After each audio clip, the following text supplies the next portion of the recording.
Tiramisú. ¡Ey! Arrancamos con el saballón. Saballón. Huevos. Separamos las claras de las yemas. Eso. Azúcar. Y el secreto, pelín de vainilla. Maná. Batimos.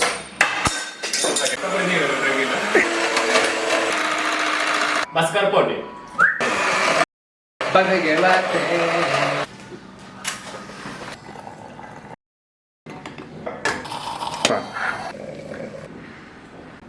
El líquido para nuestras discotelas. No puede tener mucho alcohol. 70 café, 30 vino. No puede estar muy caliente porque... Vamos a armar nuestra primera capa. Eso. Cacao en polvo.